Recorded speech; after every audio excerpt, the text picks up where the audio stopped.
Hello, Internet. Welcome to episode number 328 of the Comic Watcher Show. He's Chad, I'm Matt, and this is our show where we talk about comics. Chad, how the heck are you this week? Um, Getting ready for the media press blitz that is this weekend. Yeah. I mean, we've already had one early announcement with Marvel announcing a new X-Men book coming out in December. Maximum X-Men by Chris Yost and Tony S. Daniel. So that's pretty major news. The plot behind it, or the synopsis, I should say, is that post Avengers Armageddon, the Avengers are all disassembled and no more, and I guess they're maybe not liked or something like that is what they're gesturing towards. And so the X-Men step up to fill the void of the world's superhero police cops. And they're going to start off by fighting an invasion from the Negative Zone and Annihilus. So it looks like X-Men versus more mainline Marvel threats is kind of your log line there. Now I have a question. Are you following the Armageddon or whatever? Has Armageddon happened, or are they still building up to it? They're still building up to it, although there was a big kind of a twist at the end of the second issue that came out a couple weeks ago. If you haven't read it, I don't want to spoil it or anything, but it's not just Avengers versus Red Hulk or at least it wasn't until the end of issue 2. So get ready. I don't know what Chip Zdarsky has in mind for this thing or how it's going to have such a cataclysmic impact on the Marvel Universe, but let's see what happens. Zdarsky is a great writer, and I've got a lot of faith in him, even if I don't have a lot of faith in Marvel editorial right now, although that's going to change soon.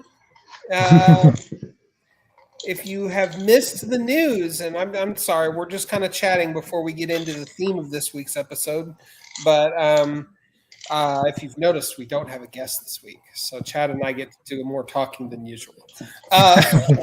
Anyway, the Steve Wacker is going to be the new editor-in-chief at Marvel, and CB Cebulski is getting shipped off to Japan, where he can live out all of his Yoshiro Akita or whatever fake name it is he uses dreams and fantasies come true. So Wacker, of course, comes with a ton of great editorial backlog. He was 20-ish years ago, he was an editor at DC for 52. And then after that, he went to Marvel and edited some great runs like Matt Fraction and David Aja's Hawkeye run, among many other really cool things that went down that decade. So I believe he's been hiding out in the animation wing of Marvel in California for the last however many years. I could be wrong on that. Internet, correct me if I am. But he is a great choice to be editor-in-chief at Marvel. Now, the real question for me is Disney going to let him do his job? Which it remains to be seen. And also recently announced that, just like DC did a couple years ago, Marvel's moving to California. Yes, that's also a big one. They're going to move to Burbank. They're going to be closer to the Mouse House. Which Spider-Man's going to have to learn how to swing between low buildings or something. That's right. It's going to be just like when the commuter cometh. There'll be more of a shooting pole or something. I don't know. Yeah. He'll be riding on the top of a bus or something like that. I don't know. But yeah, it's the end of an era. It's the end of a 80-plus year era of Marvel being located in New York. So it's bittersweet, but also kind of overdue since, Disney has owned Marvel since 2012. And it just kind of makes strategic sense for them to be closer together for, let me charitably call it IP farming reason. Anyway. Well, I don't think DC's really made any major announcements yet. The Clayface trailer dropped yesterday. It was really cool body horror stuff that's coming up in October. I've got my fingers crossed that it's going to be worth your while to check out. And I don't know, Chad, did you watch the Clayface trailer? Briefly, I also read skimmed the article by our new contributor. Yes, our new contributor, Carolina de la Roche, Roque. Yes, she's been knocking it out of the park for us there on the site with a lot of media-related articles of the last couple of days. So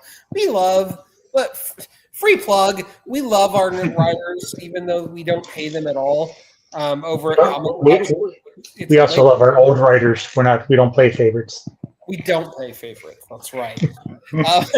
But you can join us and share the wealth and share the love of comics with your fellow man and the rest of the internet, if you can call it your fellow man at that point. And join us and join our team. So taking applications. But anyway, this week and starting Friday, being announced Friday, July 24th, are this year's Eisner Awards at San Diego Comic-Con. It's a pretty stacked deck this year, especially if your name is DC. And that shouldn't surprise anybody because DC has had just a crazy, crazy good year. The Absolute universe has been kicking ass and taking names. It has, but beyond just that, it feels as if editorial at DC is listening to fans and listening to what they want, and hey, novel idea, giving it to them. Yeah, especially with the next level stuff. Yeah, if you're not reading Deathstroke, oh my God, are you missing out? Or Firestorm. Fury of Firestorm by Jeff Lemire and Roberto De La Torre, I believe it is. Yeah. Which I'm sad is only going to be a 6-issue run, but... Well, now it's going to be 8 or 9 issues, according to Lemire. He hasn't decided yet. Oh, okay. Fingers crossed for an ongoing. Mm-hmm. Well, as long as he has a story to tell. I think he's hopping off of JSA, though. I believe I read that somewhere that, he's exiting JSA after this current Spectre story that he's writing. And, I mean, that's sad, but JSA hasn't felt like the best for his needs or for his skills as a writer. It's been fine, but as compared to some of his other work, like Fury of Firestorm, it's good, but not great. Yeah. So, I hopefully somebody else really talented picks up the reins from there. Definitely. All right. It's nice to see those the Golden Age characters and the newer heroes. Listen, I'm a huge JSA fan going back to the Jeff Johns run in the 2000s. And I got to tell you, I'm here for anything DC wants to do JSA related. Yep.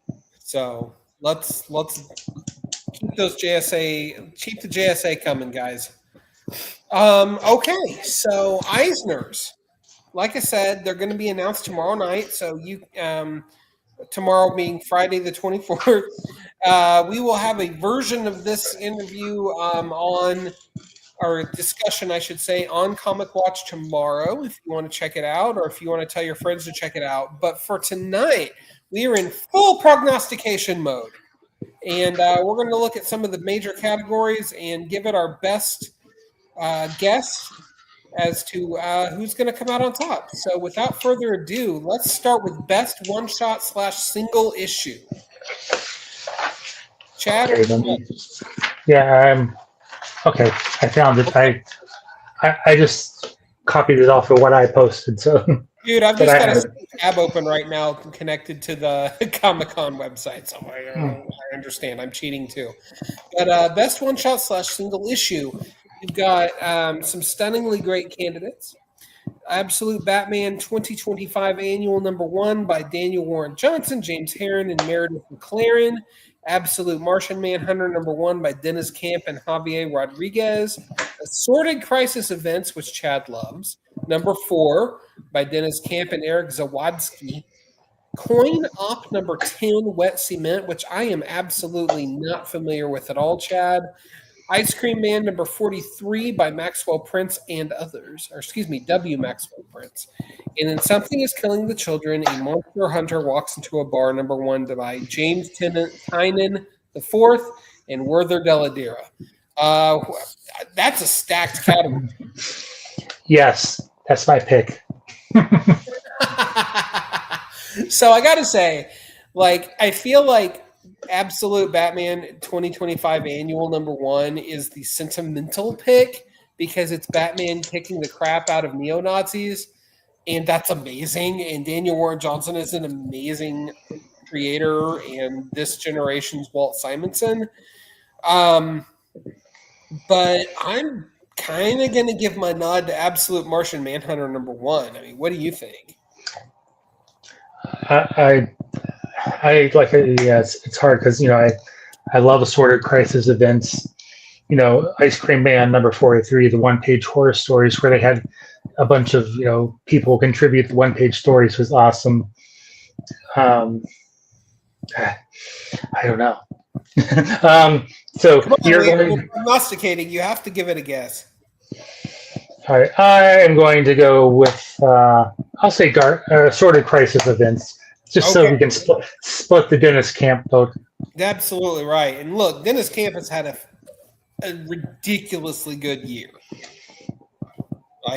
Outside of Scott Snyder, who is an already established talent, I don't think anybody's had a better year than Dennis Camp. And that's just my opinion. Mm-hmm. I mean, think about it. He wrote Absolute Martian Manhunter. He wrote Assorted Crisis Events, The Ultimate Endgame, and Ultimates. Yeah. I mean, what wasn't he writing? Well, I mean, he was writing a lot of the most talked about books of 2025, 2026, or early 2026. So can't go wrong. Yeah. Okay. Best continuing series. We got Absolute Batman, Absolute Wonder Woman, Department of Truth from Image by James Tynion and Martin Simmons, FML by Kelly Sue DeConnick and David Lopez, The Power Fantasy, and this one surprised the heck out of me because Marvel typically doesn't crack these big categories, but Storm from Marvel. Yeah, I was I don't know. I'm sure it's a good book, but it just seems like a weird nominee. Well, it does, and I mean, it wasn't. Marvel didn't do a very good job of supporting that book. After 5 issues, they changed it to Storm or start over with a new #1, called it Storm Earth's Mightiest Mutant or something like that. It was after the Revelation. Yeah. Then it gets canceled. But I mean, did we all sleep on a really good book? Apparently so, according to the Comic-Con judges. So, hey, I mean, Dark Horse candidate, I guess, not obviously, but the Marvel Dark Horse. That's right, damn you. I am totally, however, going with Absolute Wonder Woman on this category because it is my favorite DC book. But not only that, but Kelly Thompson and Hayden Sherman and the assorted fill-in guest artists are just crafting an amazing comic, or have crafted an amazing comic. I agree, and that would be my pick too, even though I've heard good things about the Power Fantasy. The Power Fantasy is crazy smart. My problem with it is I dropped it after like 13 or 14 issues because I could not keep up with who was who and why anything was particularly going on, which says more about me as a reader than it does the quality of the book. So I feel like it's one that's maybe a little better in trade than on a monthly basis. But it is an exceptional comic. I mean, I would say that there's also probably a good chance that it's Absolute Batman, but I agree. Of the 2 Absolute series that are nominated, I think Wonder Woman is probably the one that stands out the most. Absolute Batman could get it just due to the popularity vote. I get it. I'm not trying to be mad. I love that comic. I love both of the Absolute books that are in this category, but I don't know. Like, as awesome as Nick Dragotta is as an artist on that comic, Hayden Sherman on Absolute Wonder Woman is doing things I've never seen before in 30 plus years of reading comics. That does something. So I think we both agree that are down for absolute Wonder Woman. Yes, absolutely. Yeah. All right, best limited series. Now, this one's interesting. Okay, so we've got Absolute Martian Manhunter, of course, by Dennis Camp and Javier Rodriguez. Then from IDW, we've got Beneath the Trees Where Nobody Sees the Rite of Spring by Patrick Horvath. Bronze Faces, which from Boom, which I'm unfamiliar with. Crownsville, which again, it's by Rodney Barnes, who's pretty cool. And that's from Oni. Everything Dead and Dying from Image by Tate Bromball and Jacob Phillips, which I didn't read it, but it was that's a pretty stout creative team. And then Out of Alcatraz by Christopher Cantwell and Tyler Crook. I fully think that Absolute Martian Manhunter should run away with this category. I think so too. I mean, not just because the others I haven't read. True. But I know that there's a big following for Beneath the Trees. There is. And that's not to take anything away from Patrick Horvath, because from what I understand, Beneath the Trees has been a pretty awesome series. But yes, I started reading it. It's kind of weird. Okay, isn't it about like a serial killing Pooh Bear or something like that? Yeah, I started reading it after the main character from Beneath the Trees showed up in the KO crossover. Oh, that's right. What about that? But Martian Manhunter and this is largely due to Javier Rodriguez's just absolutely stellar art and otherworldly coloring. I think Martian Manhunter is the one to beat. Yeah, I think so too. I mean, again, not having read the other ones yet. Right. I have time to read all of them. No, me neither. I mean, who would have time unless you're on the nominating committee? But seriously, like it's as with any award show, like there's a certain level of the Eisners that's a popularity contest, right? Mm-hmm. And it's hard for Bronze Faces or Crownsville to compete against a known quantity like Absolute Martian Manhunter. Right. So we'll see what happens. This could be the year that Dennis Camp takes home an embarrassing amount of Eisners. Yeah, you never know. He could. No, never know. So he took that extra suitcase. Right? All that hardware. So, okay. Best new series. This is exciting stuff because, again, there's some stuff in here that I simply would not have guessed. I'll start with Black Cat by G. Willow Wilson and Gleb Melnikov over at Marvel. Yeah. Again, Marvel doesn't typically get a lot of Eisner love for one reason or another. And I had actually heard that Black Cat was supposed to have gotten canceled at issue 10 because Marvel. Mm-hmm. But apparently it's still going and going strong, and now it is up for an Eisner. So go G. Willow Wilson and Gleb Melnikov. So it's definitely going to be win and be canceled. Got it. Right? Listen, it's absurd the way these things go at Marvel right now. I can't predict anything they are or aren't going to do. I'm just surprised. I just haven't heard a lot of buzz around Black Cat. I haven't either. Other than those awesome Adam Hughes covers, mm-hmm. which are like soft cheesecake, but that's what Adam Hughes does best. Okay, the other contestants in this category: Assorted Crisis Events from Image, yay! Batman Volume 4 from DC, like okay, it's cool, but just because you started Batman over with a new #1, does it really count as a new series? Come on. That's kind of BS in my mind. It's a new volume.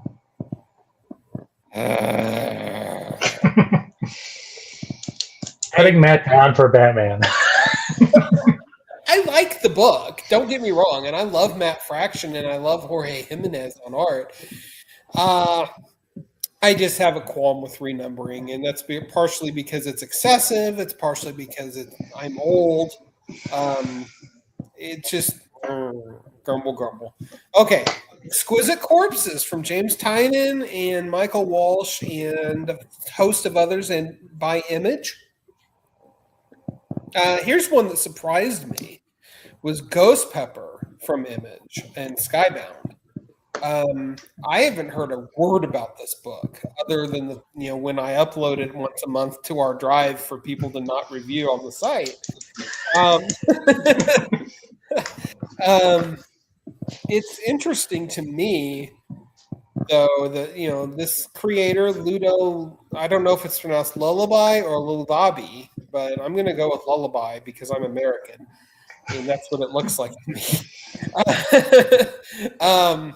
It looks like a really interesting book, but I don't know the first thing about it. So we'll just find out. And then we got one called Temporal by Stephanie Williams and somebody named Isaiah Fulmore from Mad Cave, which I frankly didn't even realize Mad Cave did ongoing series. Kudos to them. I just thought they were nothing but miniseries. But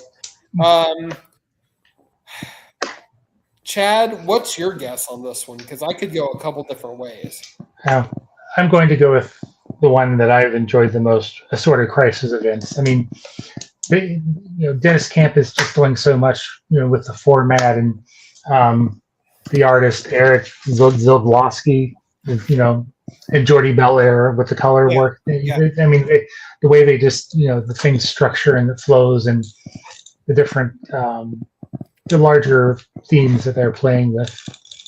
Well, and not only that, and I say that having only read the first issue, so take my opinion with a grain of salt, but there is no other book. There is no other book on the shelf right now like Assorted Crisis Events. Yeah. And I think that speaks volumes. And, even though it's kind of a bunch of one-shot stories, they seem to, there is a unifying character that's, then it can be spotted. It's kind of like the Where's Waldo character. Oh, really? Mm-hmm. Like the time travel. I don't know if he's called the time traveler, but he's like a old man who's like, can travel. You see him in every story somewhere. Oh, so. Interesting. I did not know that. Okay. Well, that's both of us down for Assorted Crisis Events then. So I'm cool with that. Okay, let's skip ahead past the young readers and teens publications and the humor publications because... Although the best publication for kids, I really think Raina Telgemeier and Scott McCloud will win. The Cartoonist Club. Oh, Scott McCloud did this. Okay, yes. If Scott McCloud's name is attached to it, it's going to win. If you don't know Scott McCloud and you read comics, shame on you, because you should be everybody that reads comics should read Understanding Comics by Scott McCloud. This year is actually, I believe, the 40th anniversary of Understanding Comics. Now that I think about it, came out in '86. So, and he's the nicest guy when you meet him. He was. He looks like a super nice little nerd. 2 years ago at the New York Comic Con after Party for Scholastic, he was there, and they were talking about they were promoting this book, and so both of them. Well, and all hail Scott McCloud, but at the same time, Raina Telgemeier is no slouch. Yeah. So, yeah, I'm down. I'm down with that. Thank you for calling me out on that because I completely blew past this category. Okay. We got Best Publication for Teens, Best Humor Publication, Best Anthology, Best Reality, Best Work, Best Graphic Memoir. Graphic album new, graphic album reprint. Sorry, this takes me. I got to scroll here to get to the right stuff. Archival stuff, which is important. Best academic and scholarly work, also important. I will say that the best adaptation from another medium. Yeah. And I got to interview both of these people. The guy who did the graphic adaptation of The Complete Angler and the Lord of the Flies graphic novel. Oh, nice. One of those have to win. Okay, I'm down. Let's talk about best writer. This is an important one because comics are not just pretty pictures. Somebody has to actually write the stories. So, this is a ridiculously stacked category, especially again if your name is DC. But we got Dennis Camp for Absolute Martian Manhunter, Assorted Crisis Events, and The Ultimate. We got Scott Snyder for Everything Under the Sun. Mariko Tamaki popped up. I didn't even know she was doing anything, but she wrote something called This Place Kills Me from Abrams Fanfare, which is a publisher I'm unfamiliar with. But yeah, good on her. Kelly Thompson for Absolute Wonder Woman, Jeff the Landshark, and Birds of Prey.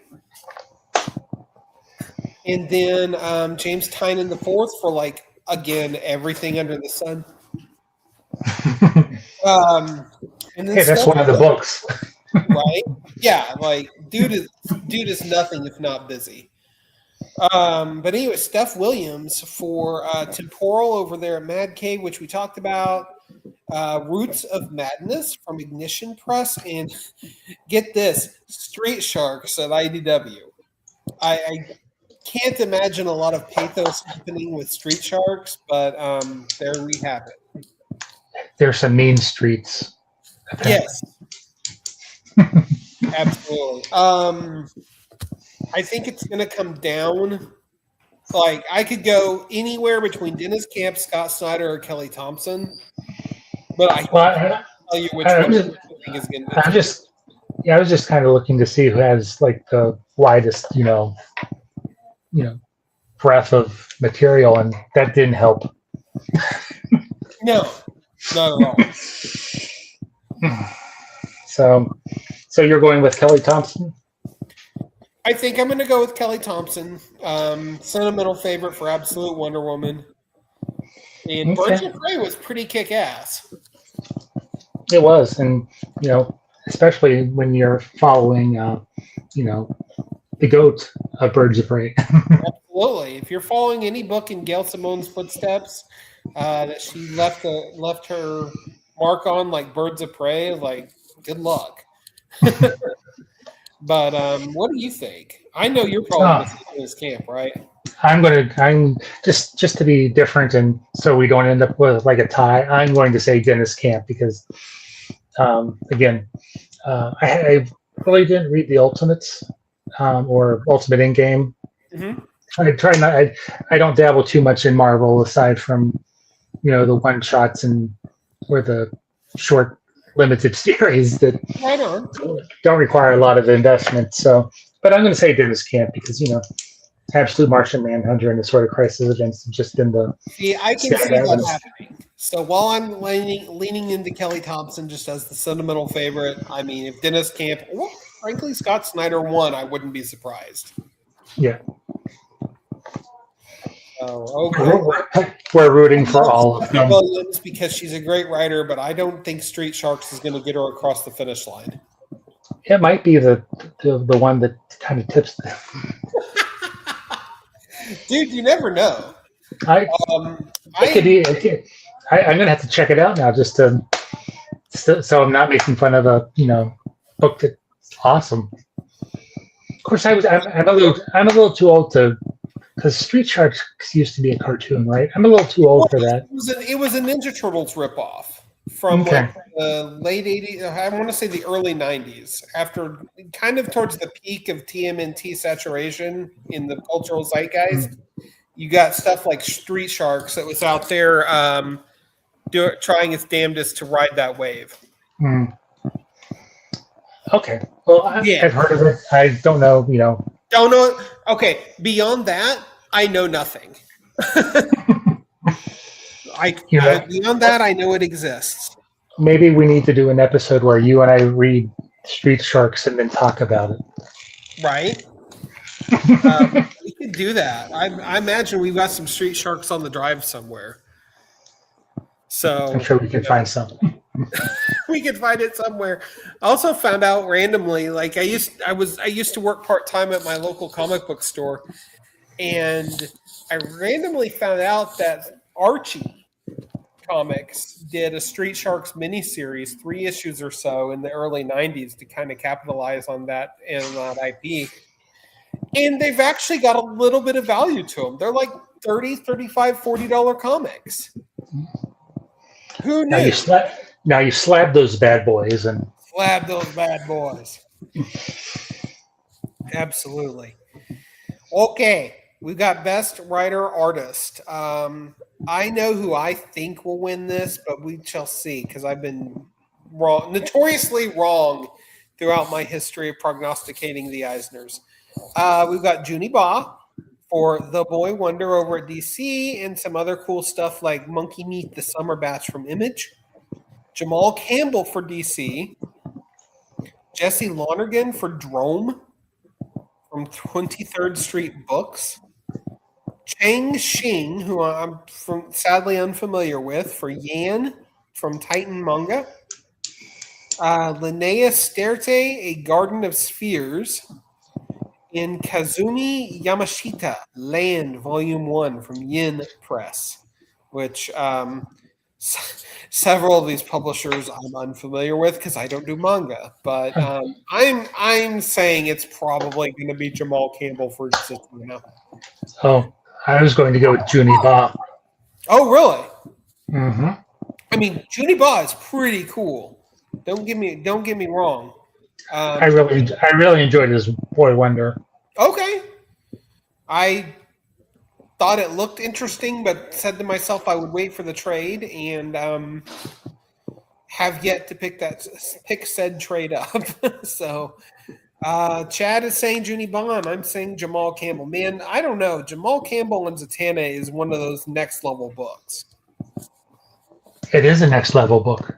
Yeah. But I mean, I've heard some stuff about Jesse Lonergan, Drone, and I know. I think we didn't go to the after party for 23rd Street Books, but I'm sure had I gone, I would have gotten a copy. But right on. You and your after parties at New York Comic Con, I swear. You got a hobnob. Got to hobnob. Spread the good word of Comic Watch. Mm-hmm. So, okay. Best penciler and inker. You got Elsa Charretier. I probably just butchered that name. For The City Beneath Her Feet over at Distillery. Sean Phillips for Giant Size Criminal #1 and The Knives, a criminal book. Javier Rodriguez for Absolute Martian Manhunter. Chris Samney for Batman and Robin Year One, which whoop whoop. If you didn't read that comic, you missed out on one of the best Batman stories of that year. But you can still read it because it still exists. And you could just buy the trade. Or get it probably on DC Unlimited too. But come on, support your local comic shop and buy the trade. Hayden Sherman for Absolute Wonder Woman and Batman Dark Patterns, which was like the other major Batman book that was supposed to be really super amazingly awesome. And then Eric Zawadzki for Assorted Crisis Events. I know who I want to win. You probably want. I'm going to say you want Chris Samney to win. I honestly, like this entire category, if anybody won, I would be super happy because they're so talented. I think it's going to go to Hayden Sherman, but it could also just as easily go to Javier Rodriguez for Absolute Martian Manhunter. And I lean towards Hayden Sherman simply because of the sheer amount of hype on Absolute Wonder Woman. Yeah. I think, I don't know, Chris Samnee, I mean, they also just are releasing a second installment to the Mark Waid, Chris Samnee, Batman and Robin. So Absolutely. I think when does it start next year or does it start late this year? I think late this year. Yeah. Yeah, year 1, part 2. Yeah, I think like that. I think it starts in September. Awesome. Well, I'll be buying that trade as well eventually in the year of our Lord 2028. God, Chris Samnee's such a talent, though. So you are going with Hayden Sherman. I'm going with Hayden Sherman. Who'd you say you're going with? As much as I'd like to go with Eric Sobczynski, I'll go with Javier Rodriguez. Okay. We're gonna split it on this one. Split the goods. Okay. Okay. Best painter / multimedia artist. This is interesting. I'm kind of just going to go through this one quickly, but Teddy Christensen, who frankly I didn't know was still doing painted stuff, like at all anymore, but it's for the Black Hammer Spiral City one shot or miniseries. Was it you do Black Hammer, don't you? Mm-hmm. Okay, Yeah, so that's Jeff Lemire's LA or JLA. Gotcha. Okay. Kathy Malkasian, Shadows of the Sea from Fantagraphics. Q, Slices of Life, a comic montage from Wow, that's a mouthful. Boglehan Press. Martin Simmons for Department of Truth. Micah Song for Night Chef, an epic tale of friendship with a side of deliciousness from Random House. Or Linnea Sterte, a Garden of Spheres from Pew. I'm just going to go. I am not familiar with several of these, although Teddy Christensen is one of those artists that seems like he's been around forever. I didn't realize was still doing comics. He did a bunch of stuff for Vertigo back in the 90s and Vertigo adjacent type stuff. But other than that, like, I kind of thought he'd fallen off and was doing other things now. But I'm going to go with Martin Simmons for Department of Truth because that dude is just next level. That's who I was going to pick too. Yeah. So. And I have a bone to pick in general with James Tynion over Department of Truth because it feels like the damn comic's not going anywhere. But at the same time, damn, does it look good. It is a pretty-ass comic. Okay. Let's see. Best cover artist, Juni Ba, Nick Dragotta, Francisco Francavilla, who is always awesome. Matthias Manhanini, Javier Rodriguez, or Hayden Sherman. I could say I think I'm gonna, since it's cover art, I'm probably gonna go with Javier Rodriguez. I mean, don't you agree? One second. Okay, no worries. I gotta let one of my dogs back in anyway because he's being ornery. He likes to beat on the glass of the back door when I don't let him in. Come on, buddy. Good boy.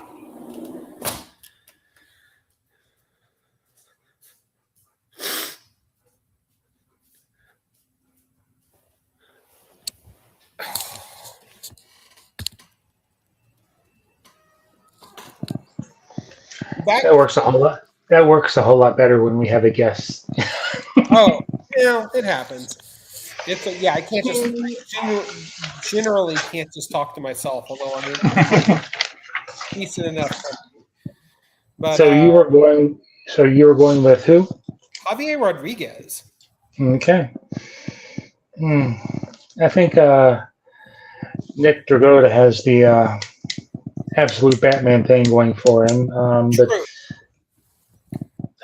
I'm going to say Francesco Francavilla. I just really enjoy his stuff. Don't get me wrong, but at the same time, like, kind of just doing the same type of thing over and over again. I get it. Even though he is like one of my favorite artists, period. Okay. Okay, best coloring. If Javier Rodriguez does not win this category, I am going to riot. Everyone else, who got Jordi Belair for like everything under the sun. Nina Kupinda Gaillard for something called Chicken Pox, which is a young reader's book. Justin Lonergan for Drome. Matthew Lopez for Batman and Robin Year One and The Seasons over at Image. And Jose Villarrubia for a whole mess of things. But, dude, come on. The coloring on Absolute Martian Manhunter by Javier Rodriguez is perfect. There hasn't been a prettier looking book in terms of color. I agree, but I think, just to keep things interesting, I'll go with Jordi Belair. Oh, it's always Jordi Belair. She colors everything. That's right. Does she even is she like chained to a desk somewhere? Do we need to Do we need to rescue her? Yes. All right, our last major category is best letterer. And I'll just take a moment to say that lettering is one of those unsung heroes of comics. It is an art form unto itself. And yeah, it's one of those things you don't notice unless it's done poorly in a lot of cases. So that being the case, like somebody like Hassan Othman Elhau, I hope I said his last name right, that brings such a level of finesse to his work is chef's kiss. But we've also got Janice Chang, Clayton Cowles, Nate Picos, and Ben Wiki, whom I'm unfamiliar with, unfortunately. He did a book for Top Shelf. It's more it's about the Salem witch trials. He wrote, drew, and apparently lettered. I chatted with him at New York Comic Con last year. Mm-hmm. That's pretty awesome. Guy. So you are going with Hassan. I'm going with Hassan because the dude is so good. I'm a little upset that the DT Bidakar didn't get nominated for this category, but that's life. Can't have what we want.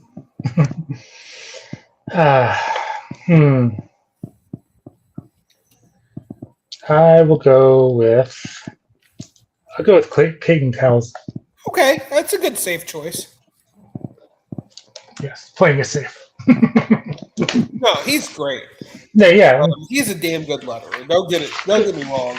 Especially with everything that he's working on, that he can do such a right. I mean, listen to everything that he's getting nominated for. Absolute Batman, Batman and Robin Year One, Birds of Prey, Black Canary, Best of the Best, Trinity, Daughter of Wonder Woman, and Daredevil, Cold Day in Hell. I mean, that's kind of a murderer's row of an awesome comic. Yeah. If you don't like Tom King.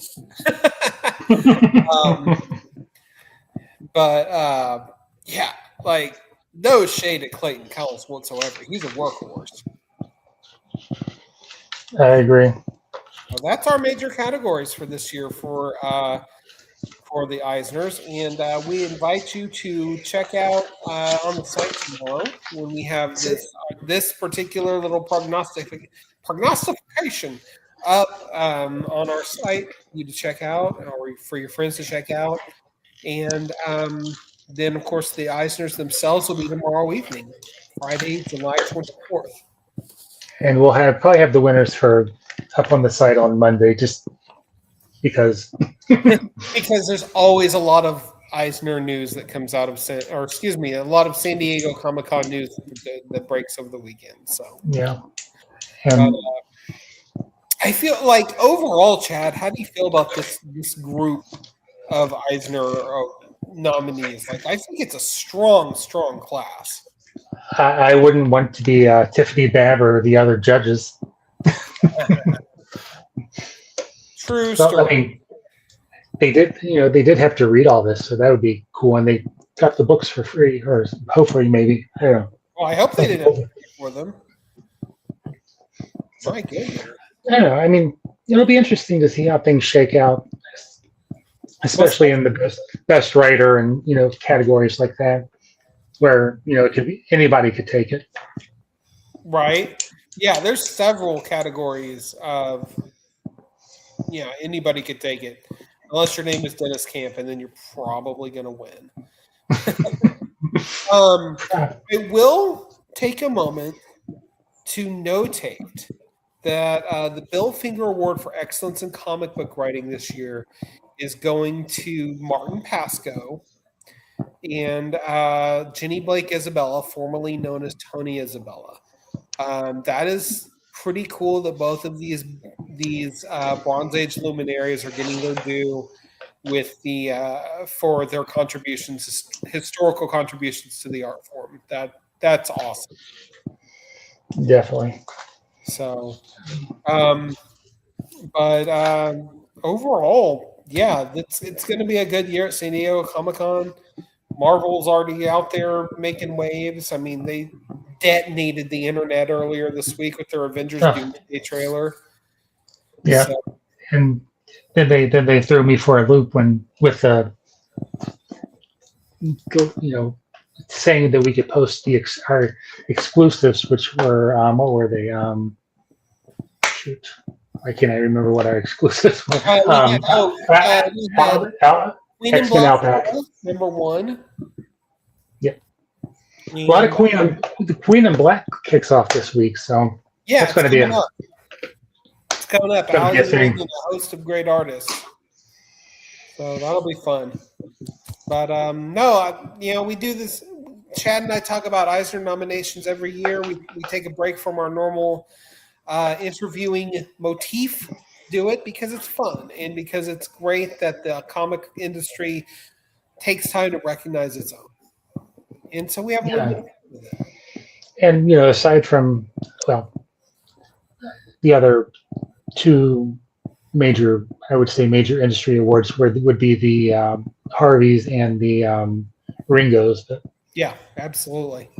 I don't know. The Eisners just always had the whole San Diego huge first major con of the season vibe, I guess. Yeah, well, I mean, it's comics Oscars. Yeah, you can't ask for bigger than that. So, but it was cool when I was going through the list, realizing that I had been able to interview, some of those people who are nominated in, like the Lord of the Flies graphic novel and, the Complete Angler, which I just posted a couple weeks ago. That took me a year to schedule. Did it really? Wow. Yeah. Well, kudos to you, sir, because listen, those of you listening right now, Chad is the one that makes all these interviews on this silly podcast happen. So I have all the dirt on the creators. Then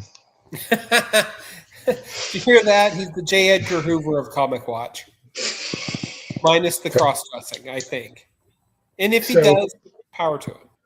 Yeah, coming up, I think next week. Not sure if we have one next week. We might, but I know in August we have Kat Calamia and Phil Falco from Lifeline Comics, and they're gearing up for their universes. I mean, it's a like Oz-based universe, but it sounds like they're getting ready to do their first crossover, which they're going to be kickstarting, and we'll have more of our friends from Source Point Press. We love Source Point. They love us too because they keep handing us interview opportunities. So we must be doing something right for Dirk Manning. Well, you should see what I have on him. No, just kidding. I don't want to know. Don't loop me into your shenanigans, sir.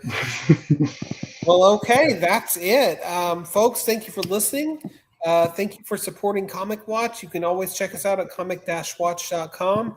And until next time, get out there, do some good in the world, because my goodness, we need it. Until then, we will see you in the funny pages. Thank you and good night.